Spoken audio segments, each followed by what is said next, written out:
तो दोस्तों, मैं कौस्तुभ। देखते हैं आज के न्यूज़पेपर में क्या इंपॉर्टेंट है। पहला न्यूज़ मैं कहूँगा, ये जो कर्नाटका में वायलेंस चल रहा है हिजाब के इशू पे, तो इस पे एक इम्पोर्टेंट पर्सपेक्टिव ये है कि जब हमारा पॉलिटी सोसाइटी, ये जो डेमोक्रेसी है, इसमें ऐसे इशू आने नहीं चाहिए। ये गलत एक्सपेक्टेशन होगा।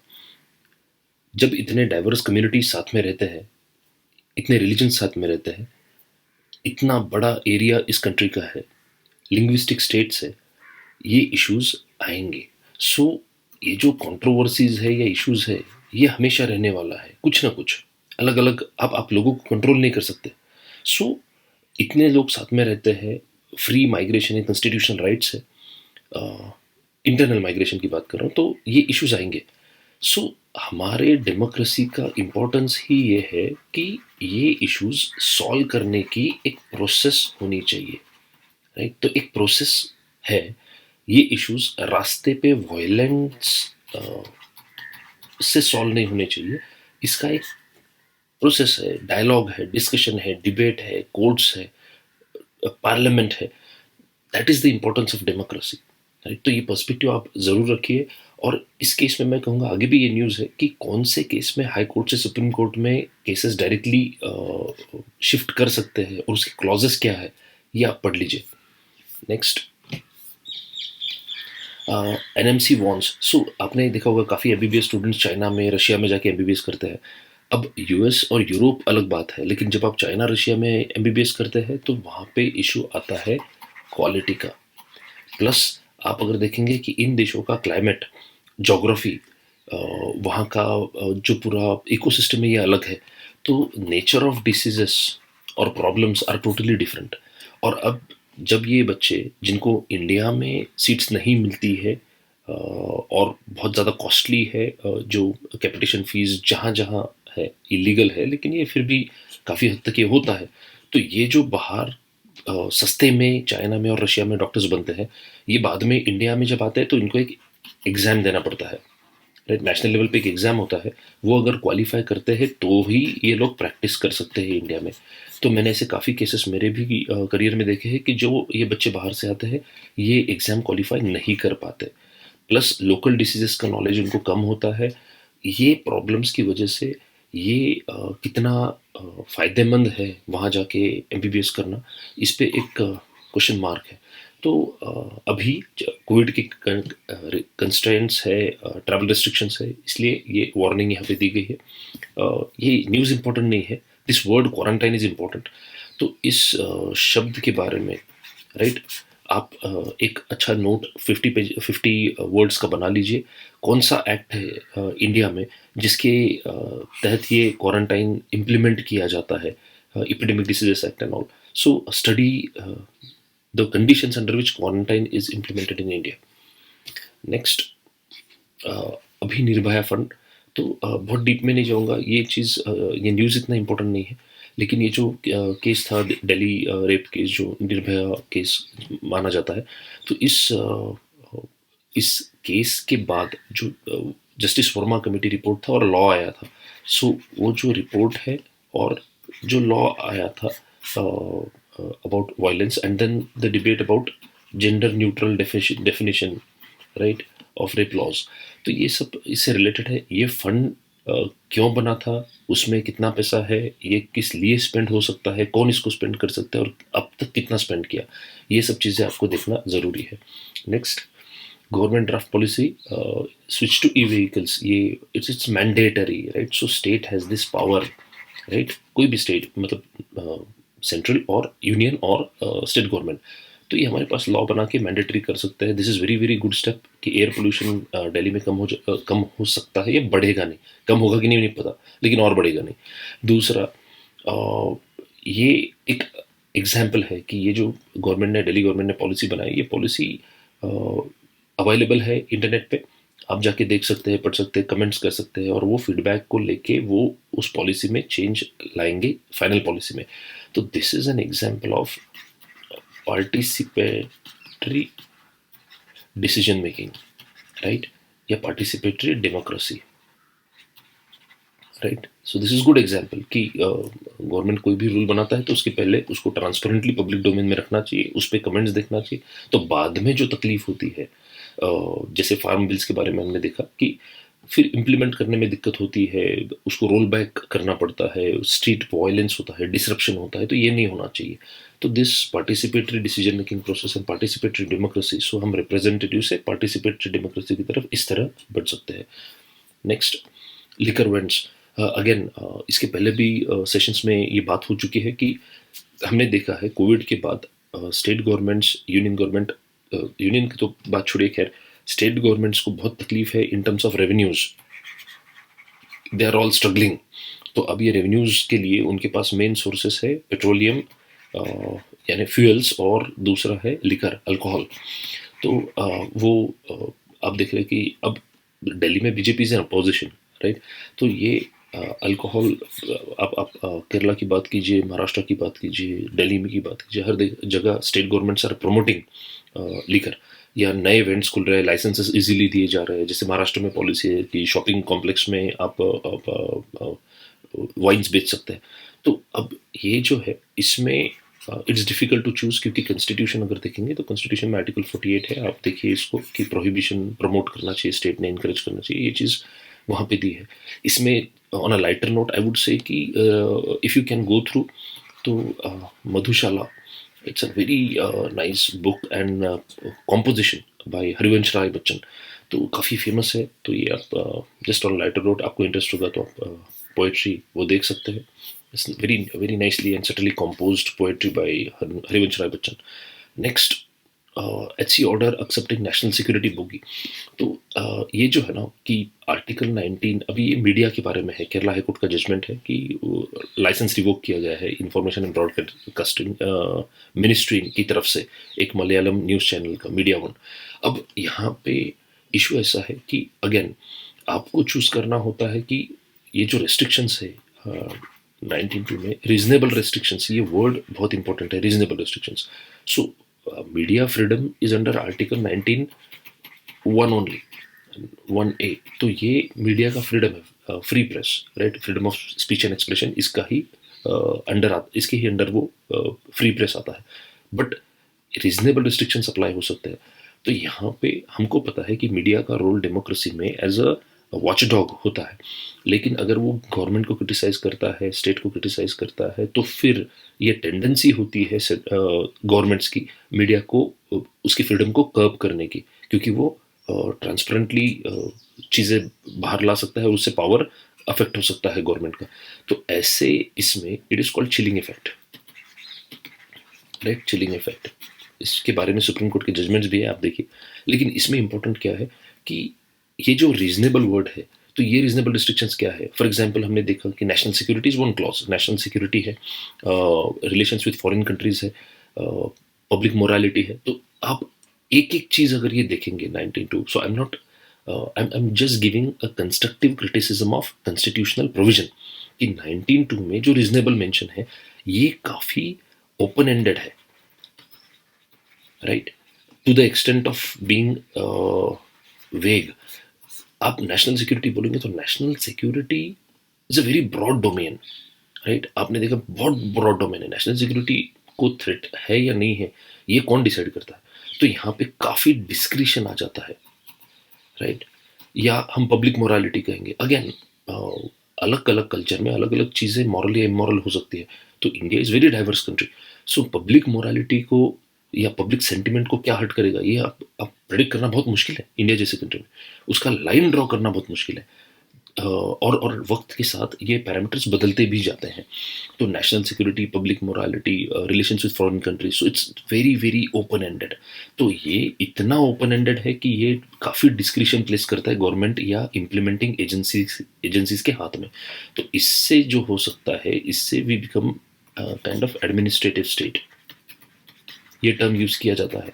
एंड बहुत ज़्यादा डिस्क्रिप्शन जब दिया जाता है इम्प्लीमेंटिंग मशीनरी को, तो वो अपना जो डिस्क्रिप्शन है वो वायलेंटली यूज़ कर सकते हैं। तो दिस में भी, अब ये मैं जो कह रहा हूँ ये इस केस से रिलेटेड है ऐसा नहीं है, I am not very sure, right. We have to go through because already it is in court and court has said right? Uphold किया है उन्होंने गवर्नमेंट का रिवोकिंग एक्शन। तो इसमें ये एप्लीकेबल नहीं है। मैं एक जनरल बात कर रहा हूँ कि जब आप ओपन एंडेड चीज़ें रखते हैं तो डिस्क्रिशन एडमिनिस्ट्रेटिव एजेंसीज का बढ़ जाता है और फिर उससे रेस्ट्रिक्शंस या ये जो कहते हैं चिलिंग इफेक्ट, ये आ सकता है।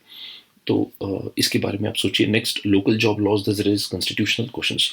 This is very important, right? Haryana में जो लॉ पास किया है, इसके कुछ क्लॉजेस है यहाँ पे, मैंने मार्क भी किए हैं और इसको एग्जेम्पशंस भी दिए गए कि इंडस्ट्रीज को नोटिफाई करके एग्जेम्प्ट किया जा सकता है, राइट? अब जो कॉन्स्टिट्यूशनल प्रोविजंस है, ये माधवन साहब ने यहाँ पे बहुत अच्छे से एक्सप्लेन किए हैं। आर्टिकल 19, आर्टिकल 16, फिर यहाँ पे इंदिरा सावनी जजमेंट, ये तीन फैक्टर्स के बेसिस पे वो ये प्रूव करना चाहते हैं कि ये अनकॉन्स्टिट्यूशनल है और ये नहीं कर सकते। अब कोई भी स्टेट, आप देखिए, कोई भी स्टेट गवर्नमेंट होगा तो ये लोकल लॉज क्यों लाता है? एक सेंस ऑफ सॉइल पॉलिसी होता है। Basic reason is politics, vote banks. उसके बाद in good intention it may also be to maintain peace, right? And to manage, being able to manage migration and urban amenities या जो भी amenities दी जाती है, तो इसको रेगुलेट करने का एक गुड इंटेंशन भी हो सकता है। लेकिन प्रॉब्लम ये है, एंड दिस इज कॉन्स्टिट्यूशनली, यानी ये वो कॉन्स्टिट्यूशनली कर सकते हैं नहीं कर सकते, यहाँ पे मेंशन किया है काफ़ी क्लॉजेस के थ्रू माधुन साहब ने। दूसरा चीज़ ये भी है कि हमारे यहाँ कॉन्स्टिट्यूशन कहता है कि आप कहीं भी जाके सेटल हो सकते हो, राइट? तो ये चीज़ें प्रॉब्लमेटिक बनने लगती हैं। अब यही यही नहीं, यहाँ पे अनदर फॉल आउट के पैराग्राफ में इन्होंने मेंशन किया है, बहुत कम जगह में ये मेंशन किया है। आई जस्ट एक्सप्लेन इट कि आप सोचिए कि जब ऐसा लॉ आता है तो क्या होता है। अब हरियाणा अगर स्टेट है, हरियाणा ने रेस्ट्रिक्टिव लॉ लाया, 75% लोकल चाहिए एम्प्लॉयमेंट में। प्रॉब्लम होगा इंडस्ट्रीज और बिजनेसेस को, राइट? इंडस्ट्रीज और बिजनेसेस को क्यों? क्योंकि अगर 75 लोकल्स मुझे लेने हैं तो लोकल, इसका अजम्पशन है कि लोकल्स 75% ऑफ जॉब्स जितने बनेंगे एक्स नंबर, इतने लोकल्स स्किल्ड है, एजुकेटेड है और अवेलेबल है। अगर वो नहीं है तो बिजनेसेस और इंडस्ट्रीज को तकलीफ होगी। प्लस इनका बार्गेनिंग पावर लोकल्स का बहुत बढ़ जाता है, वो लोकल्स है तो बार्गेनिंग पावर बहुत बढ़ जाता है। तो जो यूनियनिज्म कहते हैं, इसको पॉलिटिसाइज होना बहुत आसान हो जाता है। दूसरा, जब हम इंडस्ट्रियलाइजेशन और बिजनेसेस की बात करते हैं तो labour is very important component of cost, right? Economics की बात कर रहा हूँ। Labour is very important component of cost और labour is a raw material which is say mobile, right? Migratory होता है, तो ये उसका सबसे बड़ा बेनिफिट है। इससे जब हरियाणा या पंजाब में जॉब्स जनरेट होते हैं और वो जॉब्स ऐसे स्टेट के लोग लेते हैं जैसे उड़ीसा, यूपी, बिहार, असम, जहाँ जॉब्स की कमी है, तो ये लोग माइग्रेट कर जाते हैं और कम कॉस्ट में काम करने की तैयारी रखते हैं। तो इससे input cost, cost of production कम होता है, इससे कंपटीशन बढ़ता है मार्केट में कॉस्ट की वजह से और इफिशिएंसी आती है। It is good for consumer also, right? So this is how competition is created. Good products are brought, a lot of options are given to consumers और इससे डेवलपमेंट होता है। आप इस प्रोसेस को रोकेंगे तो आप ईज ऑफ डूइंग बिजनेस को अफेक्ट कर रहे हैं, right? Ease of doing business को अफेक्ट कर रहे हैं। तो ये इकोनॉमिक पर्सपेक्टिव जो है वो क्लियर करता है कि इस तरह के लॉज लॉन्ग टर्म में, भले ही शॉर्ट टर्म में वोट बैंक के लिए अच्छे हैं, लेकिन लॉन्ग टर्म में they hurt not only the state economy. होगा क्या आगे चल के, आप सोचिए क्या होगा। इतना तकलीफ अगर होगा तो businesses will shift out. It's very very simple, businesses shift कर जाएंगे। वेस्ट बंगाल का केस आप पढ़िए, नंदीग्राम, राइट? नंदीग्राम और सिंगूर, ये केसेस पढ़िए। टाटा का पहला नैनो प्लांट ये सिंगूर नंदीग्राम इधर आने वाला था, क्या हुआ? वहां पे वायलेंस हुआ, Tata shifted the plant to Gujarat, Sanand में आ गया, राइट? पूरा इंडस्ट्री गुजरात में शिफ्ट हो गया। आज Sanand has become an automobile hub. और आप जाइए नंदीग्राम, सिंगूर और वेस्ट बंगाल में, देखिए कितना डेवलपमेंट है। और आप गुजरात में आइए, सानंद में आइए, आप देखेंगे कितना डेवलपमेंट है। तो ये इट्स सिंपल, ये सिग्नलिंग है। गवर्नमेंट जो करता है it sends out a message, right? तो ये सिग्नलिंग है। आप अगर ऐसे लॉज ला रहे हो तो it is a clear signal to the industry and the businesses कि we are not open for business, आप कहीं और जाइए। सोचिए इस बारे में।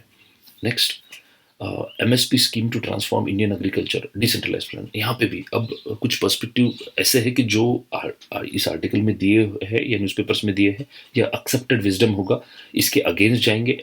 इट्स अप टू यू, ये मेरा ओपिनियन है, आप इसको कंसिडर कीजिए आपका खुद का ओपिनियन बनाते वक्त। अब एमएसपी की अगर हम बात कर रहे हैं तो एक चीज़ है, हमारा एमएसपी कैसा करता है, काम करता है। एमएसपी है, इस पे एफसीआई खरीदता है, फिर एफसीआई सब स्टोर करता है, ये स्टोर करके सब जगह ट्रांसपोर्ट होता है और फिर इसको सेल किया जाता है फेयर प्राइस शॉप्स में, राइट। ये जो कंट्रोल वाली शॉप्स है ना, फेयर कंट्रोल का आटा बोलते हैं या गेहूं बोलते हैं। सो this is fair price shops में। अब इसमें प्रॉब्लम्स कहाँ हैं? सबसे पहले आप मार्केट में प्राइस इंटरवेंशन में आ रहे हो, ये गलत बात है। क्योंकि जब आप एमएसपी, आपने देखा होगा कि जो एमएसपी है ये मिनिमम सपोर्ट प्राइस है बाय डेफिनेशन। लेकिन आज अगर मार्केट में जाके देखेंगे तो ये मैक्सिमम सपोर्ट प्राइस बन चुका है कि इसके ऊपर बेचा नहीं जाता है। सो ये डिस्टॉर्शन है, आपकी पॉलिसी ने लाया, राइट। इसके इसके ऊपर बेचा नहीं जाता है। दूसरा, इससे क्रॉप का जो क्रॉपिंग पैटर्न है ये अफेक्ट हो रहा है। एमएसपी क्यों, कौन से क्रॉप्स को, 23 क्रॉप्स को है, लेकिन प्रोक्योरमेंट एफसीआई किस चीज का करता है? व्हीट, राइस, इसका प्रोमिनेंटली तो व्हीट का मेजरली प्रोक्योरमेंट होता है, राइट, पंजाब से। ये फार्मर्स एजिटेशन उसी बारे में था मेजरली, एमएसपी को लेके यार, because Punjab economy is completely based on, Punjab Haryana का इकोनॉमी पूरा व्हीट और राइस पे है। तो क्रॉपिंग पैटर्न, आप एमएसपी प्रोक्योरमेंट एफसीआई जिस चीज का करेगा, लोग एंड फार्मर्स आर रैशनल, तो क्या होता है वो वही क्रॉप्स ग्रो करेंगे कि जिनकी गारंटी है एफसीआई खरीदेगा। तो इसलिए आज आप देखिए, ये कायदे बने थे 1950-60s में, जब India was very hungry, poor, जहां पे फूड प्रोडक्शन इनसफिशिएंट था। आज वी आर इन सरप्लस। और दूसरा, we are the diabetes capital of the world. Carbohydrate खाने की जरूरत नहीं है। मैं हेल्थ को और इस पॉलिसी को लिंक कर रहा हूँ कि आज देखिए इंडिया में हर जगह व्हीट, राइस, ये बहुत बहुत यूज हो रहा है, लेकिन climatically and geographically it's not very good for your body. तो आज लो कार्ब डाइट, आप अब कितने चीजें सुन रहे हैं। इंडिया डायबिटीज का कैपिटल बन चुका है, सबसे ज्यादा डायबिटिक्स इंडिया में है, राइट। तो व्हीट और राइस को इतना प्रमोट करने की जरूरत नहीं, हम एक्सपोर्ट कर सके, इतना हम बना रहे हैं, फिर भी आप फार्मर्स को सपोर्ट कर रहे हैं। सो ये जो प्राइस इंटरवेंशन है गवर्नमेंट का, इससे डिस्टॉर्शन आ गया है मार्केट में। So it has created market distortion, right, which is wrong. क्या प्रोड्यूस करना चाहिए इंडिया में? इंडिया में पल्सेस प्रोड्यूस करने चाहिए ज्यादा, राइट। ऑयल सीड्स प्रोड्यूस करने चाहिए। हम इंपोर्ट कर रहे हैं। India is the largest producer of pulses, largest consumer of pulses and largest importer of pulses, right. Oil seeds हम इंपोर्ट करते हैं, edible oil, right, at a huge cost. Why? because farmers are not ready to grow this. Farmers are more interested in growing wheat and rice because there is an MSP on them and there is procurement by FCI. Plus FCI के godowns की condition, आप buffer देखेंगे, इतना ज़्यादा political pressure है कि FCI इतना, जितना मैंडेटेड बफर है से 100 यूनिट्स, तो एफसीआई के पास 200-250 यूनिट ग्रेन स्टोर होता है। इसमें से मैक्सिमम रॉट होता है, राइट। मतलब पीपल आर स्लीपिंग हंग्री, उनके बच्चे भूखे सो रहे हैं और जो चूहे हैं वो मोटे हो रहे हैं। ये सुप्रीम कोर्ट का स्टेटमेंट है, राइट। सो एफसीआई के गोडाउन्स का मिसमैनेजमेंट होता है, प्लस इसका कॉस्ट बहुत है। प्रोक्योर करो, स्टोर करो, ट्रांसपोर्ट करो पूरे कंट्री में, ह्यूज कॉस्ट। और ये कौन पे करता है? गवर्नमेंट। मतलब क्या? It is tax payers money. So this is money all that is being wasted, right. So storage के प्रॉब्लम्स है, उसके बाद ट्रांसपोर्ट का कॉस्ट है। नेक्स्ट, ये जो सेलिंग होता है, तो मार्केट में जब आप कोई भी प्रोडक्ट दो ड्यूअल प्राइसिंग में सेल करते हो कि कुछ यहाँ पे लो कॉस्ट में सेल हो रहा है और बाकी बार दिस इज मार्केट प्राइस, तो कोई भी एक प्रोडक्ट अगर दो जगह एक ही मार्केट में ऐसा दो प्राइस में सेल होगा तो क्या होगा? There will always be black marketing, right. There will be marketing कि यहाँ से ये डाइवर्ट करने की कोशिश की जाएगी, and that is what is happening, right. कि फेयर प्राइस से करप्शन होता है, डाइवर्ट किया जाता है और फिर वो मार्केट प्राइस पे बेचा जाता है। So there is a huge margin that can be earn. तो हम हमारी पॉलिसी से रैशनल लोगों को ये कह रहे हैं कि आप ब्लैक मार्केटिंग करो, राइट। ऑफिशियली नहीं कह रहे, इनडायरेक्टली, क्योंकि हमने सी इट्स सिंपल कि अगर आप एक मार्केट में एक ही प्रोडक्ट दो प्राइस में बेचोगे तो क्या होगा? लो कॉस्ट में खरीदा जाएगा और यहां बेचा जाएगा, करप्शन होगा। So we are incentivising it, that is why this sequence is problematic, right? तो एमएसपी, ये जो कंसेप्ट है, इसको रीथिंक करना जरूरी है, या इसका यूज करो आप क्रॉपिंग पैटर्न सुधारने के लिए, राइट?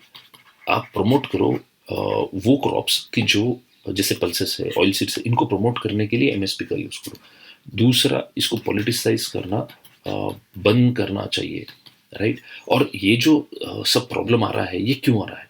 क्यों फार्मर्स इतने तकलीफ में है? सबसे मेन है मार्केट। फार्मर्स को मार्केट अवेलेबल करके दो, एग्रो इंडस्ट्रीज, एग्रो बिजनेसेस, इनको प्रमोट करो। जब डिस्ट्रीब्यूशन स्ट्रांग हो जाएगा, जब मार्केट स्ट्रांग हो जाएगा, तो फार्मर्स, ये जो बैकवर्ड लिंकेजेस है, ये धीरे धीरे सब ठीक होते जाएंगी, और फार्मर्स के लिए एमएसपी की जरूरत नहीं पड़ेगी। उनको मार्केट में जो रेट है वो अच्छा खासा रेट देना एंड प्रॉफिट, राइट? अगर आप उनको सही मार्केट अवेलेबल कर दो, आज वो मंडीज का सिस्टम है, धीरे धीरे इसमें रिफॉर्म आ रहा है, लेकिन ये रिफॉर्म सबसे पहले करना चाहिए, ना कि ये इनपुट में। मतलब अगर पूरी चेन की अगर बात करें, input level, storage and processing level और मार्केट लेवल, तो this is how the reform should go. You should first reform the market available. ये स्ट्रांग होता है तो फिर आप स्टोरेज और प्रोसेसिंग पे काम कर सकते हो, एंड फिर आप इनपुट्स में कौन सा क्रॉप ग्रो करना है, एमएसपी सपोर्ट करना जरूरी है नहीं जरूरी है, तो ये मार्केट शुड इन्फॉर्म। मार्केट और डेटा से ये डिसीजंस बनने चाहिए। हमारे यहाँ उल्टा हो रहा है, हम पहले एमएसपी पे काम कर रहे हैं, हम बोल रहे हैं कि इतना इतना प्राइस में खरीद लेंगे, खरीद के करेंगे क्या उसका, ये हमको पता नहीं है, सड़ रहा है वो गोडाउन में, सो ये यहाँ पे सड़ रहा है, राइट? तो हम उल्टे दिशा में जा रहे हैं। सो इसके बारे में सोचिए, बहुत इंपॉर्टेंट इशू है। Next, frozen by uncertainty, monetary policy committee. तो ये मॉनेटरी पॉलिसी कमेटी, इसका composition, transmission of the signals, right, कि जो रेपो, रिवर्स रेपो रेट्स है, इनका कितना ट्रांसमिशन नीचे होता है, इसमें एमपीसी का रोल क्या है, ये आपको पढ़ना है। एमपीसी का कॉम्पोजिशन तो इंपॉर्टेंट है, डिसीजंस कैसे लिए जाते हैं। इन्फ्लेशन टारगेटिंग, ये अनदर कीवर्ड है आपके लिए, इन्फ्लेशन टारगेटिंग, इसको अच्छे से प्रिपेयर कीजिए। Next, the institution of governor. यहाँ पे मैं कहूँगा कि read Sarkaria commission, MM पुंची commission, right? तो सरकारिया कमीशन के जो रिकमेंडेशंस थे गवर्नर के रोल के बारे में, उनके अपॉइंटमेंट के बारे में, and how should they function, it's very important. अभी अगेन मैं कहूँगा कि जब हम इंडिपेंडेंट हुए थे, तब ये सिस्टम जो था गवर्नर का, ये बहुत रिलेवेंट था। क्यों? क्योंकि territorial unity, unity and territorial integrity, तो ये बहुत तब प्रॉब्लम था कि India was very diverse country, काफ़ी पुल्स एंड प्रेशर्स थे। We were in a region कि जहाँ पे पाकिस्तान और चाइना, और अभी भी है, लेकिन ये जो प्रॉब्लम्स थे कि स्टेट्स सिसीड होंगे या इंसर्जेंसीज होंगी, तो तब पहले 1980-2000 तक काफ़ी तकलीफ हुई हमको। लेकिन आज की कंडीशन में अगर हम बात करेंगे, तो ये जो टेरिटोरियल इंटीग्रिटी का प्रॉब्लम है, internal, it's not very big. बाहर से मैं मानता हूं कि चाइना का प्रेशर बहुत है, Pakistan is not a big problem की टेरिटरी की बात करके, अभी वो ले नहीं सकता, उसको तो अभी देना ही है हमको टेरिटरी। लेकिन चाइना की अगर बात करें तो वो एक डिफरेंट फैक्टर है। लेकिन इंटरनल जो प्रेशर्स थे, इंसर्जेंसीज, मिलिटरिज्म, नक्सलिज्म, सेसेशनिज्म, ये आज नहीं है। तो government as an agent of centre, right, ये डिस्क्रिप्शन कितना वैलिड है, और क्या गवर्नमेंट ने वैसा काम करना चाहिए, या governor should work with the elected chief minister and the council of ministers, और स्टेट के इंटरेस्ट में काम करना चाहिए, या सेंट्रल का एजेंट बन के काम करना चाहिए, ये हमको देखना जरूरी है। क्योंकि अल्टीमेटली जब गवर्नेंस पैरालाइज होता है, राइट, गवर्नेंस पैरालाइज होता है, तब ये कॉन्फ्लिक्ट होता है। कॉन्फ्लिक्ट होता है तो लेजिटिमसी नीचे जाती है स्टेट और सेंटर की, राइट? सो लेजिटिमेसी गोज डाउन, और इससे डिसीजंस फास्ट नहीं होते, there is lot of political problems and bad blood, right? तो ये आर्टिकल भी पढ़िए, और ये कमीशंस के रिपोर्ट्स भी पढ़िए। नेक्स्ट, यहाँ पे इस पेज पे कुछ ज़्यादा न्यूज़ नहीं है। यहाँ पार्लियामेंट्री पैनल एक तरह की 648 police station lack phone connection. So अब सोचिए कि जहाँ पे इकोनॉमिक ऑफेंसेस, ये सबसे ज़्यादा स्ट्रॉन्ग ऑफेंसेस है, साइबर क्राइम्स इतने बढ़ रहे हैं, तब हम ये न्यूज़ पढ़ रहे हैं कि 648 पुलिस स्टेशन में फ़ोन कनेक्शन भी नहीं है, राइट? सो व्हाट, किस टेक्नोलॉजी की हम बात कर रहे हैं और कौन से एज में हम रह रहे हैं? सबसे पहली शॉर्ट में मैं इतना ही कहूँगा कि Indian police system needs reform. 1870 1860s के एक्ट पे ये लोग काम कर रहे हैं। मतलब वो कहता है ना कि India is implementing law and order in 21st century by using the police system whose mindset is like 20th century and who are governed by a law which was made in 19th century, right?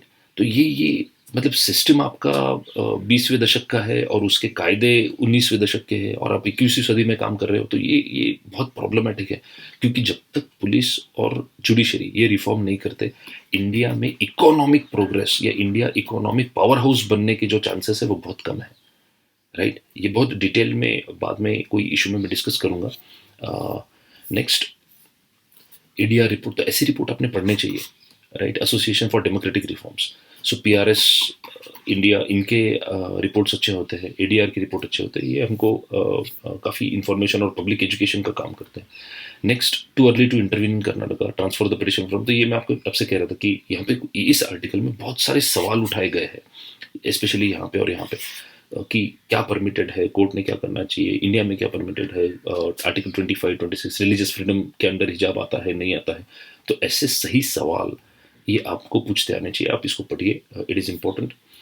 Next, defence land. अब ये news इतना important नहीं है, लेकिन मुझे कहना है कि अगेन ये वही फैक्टर है कि जब इंडिया इंडिपेंडेंट हुआ था और ब्रिटिश सी हमारा आर्मी और पुलिस, ये जो मैकेनिज्म है ये ब्रिटिश क्रिएटेड है ना, ये ब्रिटिश के वक्त बनाया गया पूरा मैकेनिज्म। तो आप देखेंगे कि आर्मी के कंटोनमेंट, जैसे पुणे में भी मैं हूँ, तो आर्मी का कंटोनमेंट खड़की और ये जो एरियाज में कंटोनमेंट्स बनाए हैं, तब ये सिटी के बाहर थे, आज ये सिटी के बीच में है। और इतना प्राइम लैंड है, कमर्शियल लैंड है, प्राइम लैंड है, ये सिटी के सेंटर में ऐसे पॉकेट्स आर्मी के पास है which are very very big and prime localities, right? तो ये नहीं होना चाहिए, ये मैं नहीं कह रहा हूँ, मैं ये कह रहा हूँ कि ये सवाल उठना ज़रूरी है कि क्या आर्मी के कंटोनमेंट जो ब्रिटिश टाइम से चलते आ रहे हैं उनके लोकेशन से वो वही होने चाहिए जो ब्रिटिशों ने डिसाइड किए थे, या आज हमको इस लैंड को मोनेटाइज करते आएगा, राइट, मॉडर्नाइज करते आएगा, या कुछ लोकेशंस चेंज भी किए जा सकते हैं कि जहाँ पे आज सेटलमेंट नहीं है या अगले 10 साल 15 साल में सेटलमेंट नहीं बनने वाले हैं, ऐसे एरियाज में इसको शिफ्ट कर किया जा सकता है और ये लैंड फ्री किया जा सकता है। So monetisation of defence land, right? तो इस, और ये सिर्फ डिफेंस की बात नहीं है, आप रेलवेज, गवर्नमेंट के पास बहुत ज़मीन है, रेलवेज के पास बहुत सारा लैंड पड़ा है जो यूज़ नहीं किया जाता है या गलत तरह से यूज़ हो रहा है, तो ये आप देखिए। नेक्स्ट, इंडो पैसिफिक रीजन, इसके बारे में पढ़िए, इंपॉर्टेंट है। बेलारूस, इस पे तो आज एक नया सेशन भी मैं अपलोड करूंगा about the Ukraine crisis, right? So तभी इसको थोड़ा डिटेल में मैं डिस्कस करता हूँ, लेकिन ये इशू तो obviously urgent and important issue है। यहाँ पे ये न्यूज़ बिल्कुल इम्पोर्टेंट नहीं है, लेकिन आपको पता चाहिए कि सऊदी अरेबिया का जो मैप है, राइट, अरेबियन पेनिनसुला, तो यहाँ पे there is a country Yemen, right? तो यहाँ पे यमन और यहाँ पे सऊदी अरेबिया है, इनके बीच में काफ़ी प्रॉब्लम हो रहा है क्योंकि यहाँ पे जो माउंटेन्स है, यहाँ पे रेबल्स है शिया, see Saudi Arabia is Sunni, right? And यहाँ पे जो रेबल्स है they are Shia, these are backed by Iran because Iran is Shia again. So Saudi Arabia is Sunni, so Iran और सऊदी अरेबिया की rivalry सबको पता है। यहाँ पे जो वायलेंस चल रहा है, तो अब ये they are called Houthi rebels और इनको जैदीज भी कहते हैं, जैदीज। सो ये जैदीज और हौथीज ये अटैक कर रहे हैं सऊदी अरेबिया पे, right? So these are Shias and they are attacking Sunnis and this Shias are supported by the Shias in Iran and Iran is dominated by Shias. Now Iran, अब ये मैंने इसके पहले भी किया था, JCPOA है, right? This is very important, US ने साइन किया था अभी P5+1, ये पढ़िए और ये बहुत अच्छा स्टेप है, right? This is how diplomacy can solve crisis. Next, south Korea, again ये पेनिनसुला, यहाँ पे नॉर्थ कोरिया, किंग जॉन उंग, कितना भी उसने एक्सटर्नली खुद को बदला होगा, लुक्स चेंज किए हैं, काफ़ी एथलेटिक बिल्ड अभी दिख रहा है उस किम किम का, लेकिन अंदर से वो बिल्कुल बदला नहीं है, अभी भी is testing missiles and nuclear weapons, right. तो स्टेटस के एमपीसी वो मॉनेटरी पॉलिसी कमेटी ये डिस्कस कर चुके हैं, right.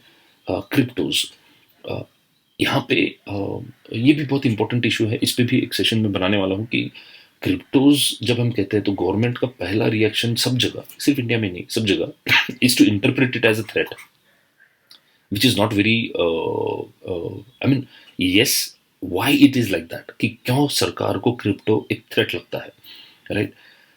It's not just because कि लोगों का इन्वेस्टमेंट है और लोगों का इन्वेस्टमेंट